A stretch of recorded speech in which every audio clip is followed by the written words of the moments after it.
When the submarine Kursk sank in August 2000, the official word was immediate. All 118 aboard died instantly. Weeks later, a note was recovered from a dead officer's pocket, written by touch in total darkness, naming 23 survivors. The Kursk lay in just 350 feet of water. Foreign divers would later open her escape hatch within hours. So why did rescue never come? What does it mean when a vessel is called the pride of a fleet? For the Russian Northern Fleet in the year 2000, that vessel was the Kursk. She was an Oscar-class nuclear-powered cruise missile submarine, 155 meters long and weighing nearly 19,000 tons, submerged. Built to hunt and destroy enemy carrier groups at distances no other Russian submarine could reach. Commissioned in 1994, she carried the name of a legendary World War II battle and the expectations of a Navy eager to prove its relevance after the collapse of the Soviet Union. Her crew was among the best trained in the service. By August 2000, the Kursk was assigned a leading role in Exercise Zapad 2000, the first major Russian naval exercise in nearly a decade. Admiral Vyacheslav Popov, responsible for the operation, ordered the Kursk to simulate an attack on the flagship battlecruiser Peter the Great. This was no training run. The Kursk was loaded with a full complement of torpedoes, including the Type 6576A, a heavyweight weapon powered by high-test peroxide, a chemical both powerful and notoriously unstable. The same fuel that gave the torpedo its range and speed also made it dangerously volatile, a fact known to every submariner aboard. The Kursk slipped beneath the Barents Sea, carrying not just the hopes of a restored navy, but a latent threat built into the very weapons she was meant to deliver. What could set off a chain of destruction inside a vessel built to withstand the pressures of the deep? At 11:28 on the morning of August 12, 2000, a muted blast echoed through the Kursk's forward torpedo room. The source was not an enemy weapon or a collision, but the torpedo's own high-test peroxide fuel. A leak in a single Type 6576A torpedo triggered a chemical reaction, releasing oxygen and steam at immense pressure. The result was a low-order explosion, violent enough to rupture the torpedo tube and flood the bow with seawater, but not yet catastrophic. Just over 2 minutes later, a second detonation ripped through the Kursk. This was no mere echo. The force was so great that seismic stations in Norway and Alaska recorded the shock. 5 to 7 torpedo warheads detonated in a chain reaction, tearing open the bow and shattering the forward compartments. The destruction was instantaneous. Most of the crew in those sections died within seconds, never knowing what had happened. The evidence left no doubt. The violence came from within, not from any outside strike.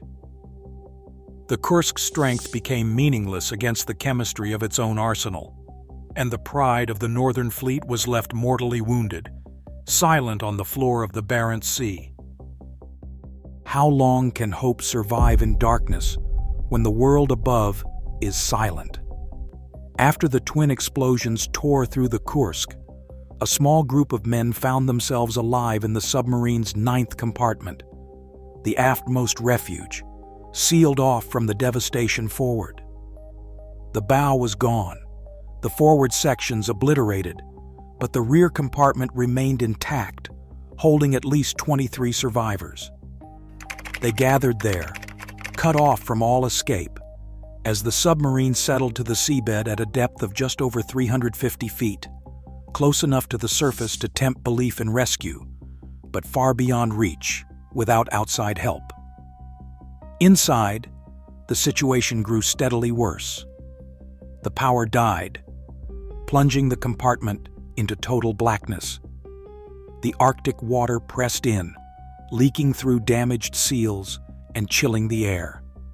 With every breath, the oxygen thinned, replaced by the creeping threat of carbon monoxide and cold. Water began to rise around their boots. In that space, time slowed to a crawl.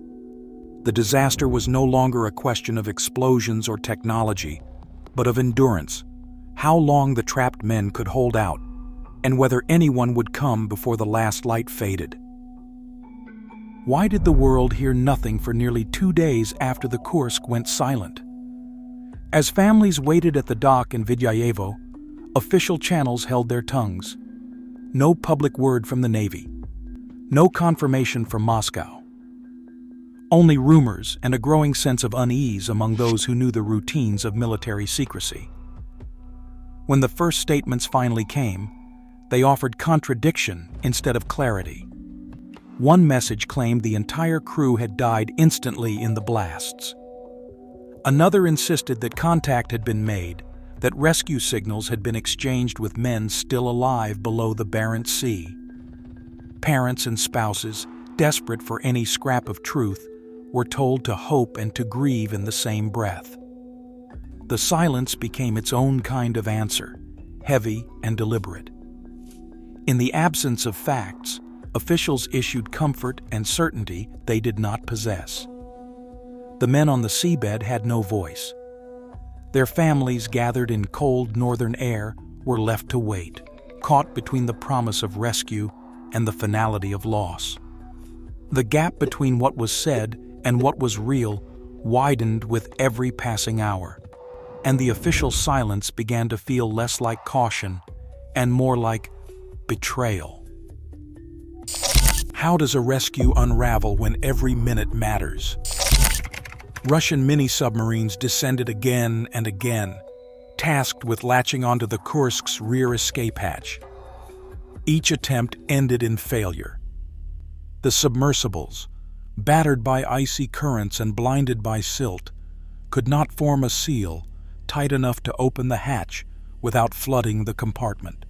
Storms swept across the Barents Sea, churning the surface above and pushing the limits of the battered rescue fleet. Visibility dropped to near zero. Equipment froze or jammed. The sea, always indifferent, offered no margin for error. Offers of help arrived from Britain, Norway, and the United States. Each was met with hesitation or silence. Official statements insisted that Russian teams had the situation under control, even as hours slipped away. No foreign diver touched the wreck until days after the accident. Meanwhile, President Vladimir Putin remained at a Black Sea resort, monitoring reports but refusing to interrupt his holiday. The command structure in the north waited for orders that never came. The rescue, once a technical challenge, became a crisis of time and authority.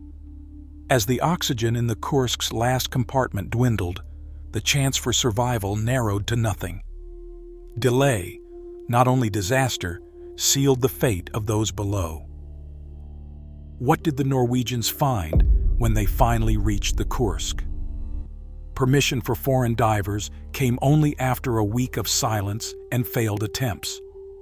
On August 21st, Norwegian specialists descended to the wreck, bringing with them hydraulic tools and the experience of deep water rescue. Within hours of arriving, they managed what Russian teams could not. The outer hatch to the 9th compartment was opened. Water rushed through the opening. The compartment was already flooded, empty of life. Cameras confirmed what no one wanted to accept. There were no survivors left to save. The speed with which the hatch was breached stood in stark contrast to the days spent waiting for authorization. The tools had been ready. The divers had been standing by. The compartment, though battered, had remained accessible at a depth of just over 100 meters. Each hour lost had been a narrowing of hope, not a technical impossibility. The rescue was no longer a question of equipment or skill, but of time that could not be recovered. In that moment, the story of the Kursk changed. The question was no longer whether the men could have been saved, but why they had not been reached sooner. The answer lay not in the cold of the Barents Sea, but in the choices made far above the wreck. What remains of hope when the world above has turned away? In October, as recovery teams worked through the wreckage, they found Lieutenant Captain Dmitry Kolesnikov's body. In his pocket, folded and wrapped, lay a note written in the darkness by touch alone. The paper recorded the names of 23 men, survivors of the blasts, organized and waiting in the 9th compartment. Kolesnikov's words, traced without light, carried a calm assessment. It seems there are no chances, 10 to 20%, no need to despair. He wrote of their efforts, their presence, and their refusal to surrender to fear.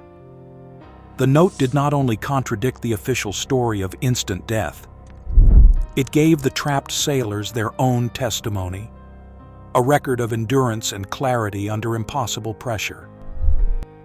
As the hours passed, the air thinned and carbon monoxide crept in. The compartment grew silent. No rescue came. The men died as the atmosphere became unbreathable, their final witness sealed in a few lines of graphite and trembling script. The truth endured where the voices could not. What does an official verdict settle, and what does it leave behind? The Russian government's investigation concluded that a faulty torpedo, fueled by volatile high-test peroxide, triggered the disaster aboard the Kursk. This explanation was delivered in a 133-volume commission report, of which only a fraction ever reached the public. For many, the sheer scale and secrecy of the inquiry became its own answer.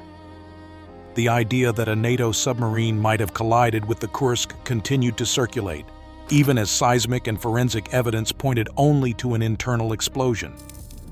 Families of the lost accused the authorities of whitewashing the truth, insisting that the inquiry's silence on critical questions, especially the fate of the men in the 9th compartment, kept the wound open.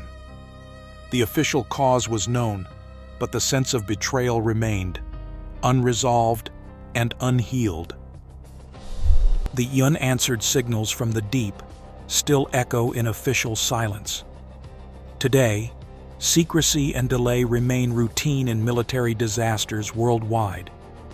For every family denied the truth, trust erodes further.